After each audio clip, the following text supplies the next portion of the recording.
Bilangan pasal 30 ayat 1 sampai dengan 16. Nasar kaum perempuan. Musa berkata kepada kepala suku Israel demikian, inilah yang diperintahkan Tuhan.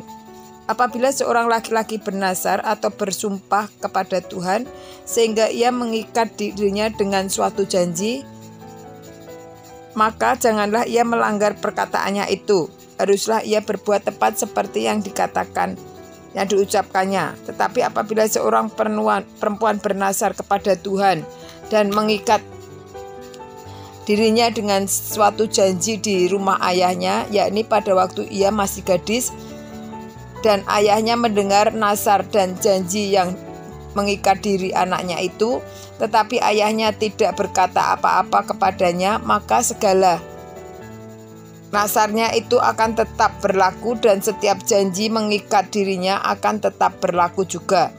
Tetapi jika ayahnya melarang dia pada waktu mendengar itu, maka segala nasar dan janji yang mengikat diri anaknya itu tidak akan berlaku. Dan Tuhan akan mengampuni perempuan itu sebab ayahnya telah melarang dia. Tetapi jika perempuan itu bersuami dan ia masih berhutang karena salah satu nasar atau salah satu janji yang diucapkan begitu saja dan yang mengikat dirinya, dan suaminya mendengar tentang hal itu tetapi tidak berkata apa-apa kepadanya pada waktu mendengarnya, maka nasarnya itu akan tetap berlaku dan janji yang mengikat dirinya akan tetap berlaku juga.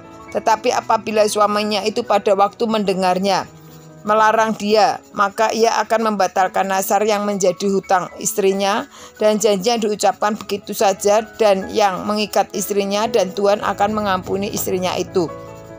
Mengenai nasar seorang janda atau seorang perempuan yang diceraikan, segala apa yang mengikat dirinya akan tetap berlaku baginya. Jika seorang perempuan di rumah suaminya bernasar atau mengikat dirinya kepada suatu janji dengan bersumpah dan suaminya mendengarnya, maka tidak berkata apa-apa kepadanya dan tidak melarang dia, maka segala nasar perempuan itu akan tetap berlaku dan setiap janji yang mengikat diri perempuan itu akan tetap berlaku juga.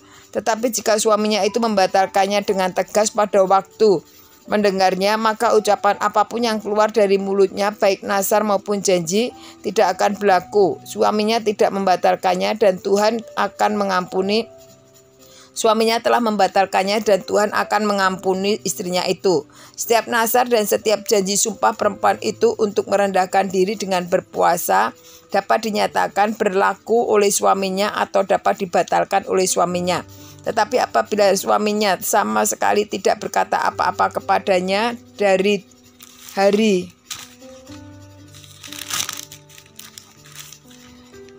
ke hari, maka dengan demikian ia telah menyatakan berlaku segala nasar istrinya atau segala ikatan janji yang menjadi hutang istrinya. Ia telah menyatakannya berlaku karena ia tidak berkata apa-apa.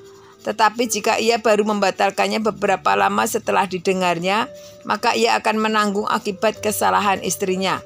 Itulah ketetapan-ketetapan yang diperintahkan Tuhan kepada Musa, yakni antara seorang suami dengan istrinya dan antara seorang ayah dengan anaknya perempuan pada waktu ia masih gadis di rumah ayahnya.